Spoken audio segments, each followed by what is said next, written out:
Hi! Welcome to our channel. ఈరోజు మనం review చేయబోయే మూవీ 'విడుదల పార్ట్ 2'.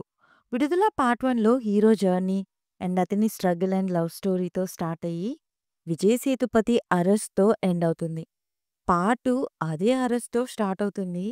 స్టోరీలోకి వెళ్తే పెరుమాళ్ అదే మన విజయ్ సేతుపతిని అరెస్ట్ చేసి ఒక ప్లేస్‌లో పెడతారు.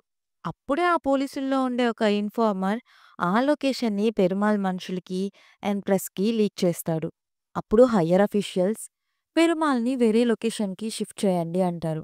అలా వేరే లొకేషన్‌కి తీసుకెళ్లే టైంలో పెరుమాళ్ తన ఫ్లాష్ బ్యాక్ చెప్పడం స్టార్ట్ చేస్తాడు. అంటే అతను ఎందుకలా అయ్యాడు? ఎందుకు అంతమందిని చంపాడు?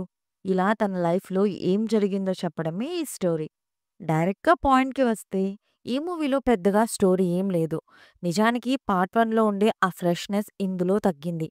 Almost speeches and political meetings ఉన్నాయి. Too much lag. ఏదో పొలిటికల్ డాక్యుమెంటరీ లేదా న్యూస్ చూస్తున్నట్టు ఫీలింగ్ కలిగింది. కెమెరా వర్క్ బాగ్లేదు. ఎమోషనల్ కనెక్ట్ లేదు. Too much violence but no impact. Vijay Sethupathi role కూడా పెద్దగా వర్కౌట్ కాలేదు. ఆయన ఈ మూవీలో కొన్ని సీన్స్‌లో ఆల్రెడీ రెగ్యులర్ చేసే పెర్ఫార్మన్సే చేశారు అనిపించింది. ప్రతి దానికి స్లోమో యూజ్ చేశారు. కెమెరా వర్క్ కూడా ఓకే. ఓకే. సూరి గారి రోల్ ఈ మూవీలో పెద్దగా లేదు. నైట్ మోడ్‌లో తీసిన కొన్ని సీన్స్ అండ్ అక్కడక్కడ ఫైట్స్ బావున్నాయి. ఇళయరాజా గారి బీజీఎం బావుంది. ఓవరాల్‌గా మూవీ ఎలా ఉంది అంటే పార్ట్ 1 అంతా కనెక్ట్ అయితే అవ్వలేం. పైగా చాలా లెంత్ ఉంది మూవీ. సో, ఓపిక ఉంటే థియేటర్‌లో చూడొచ్చు. ఇది నా పర్సనల్ ఒపీనియన్.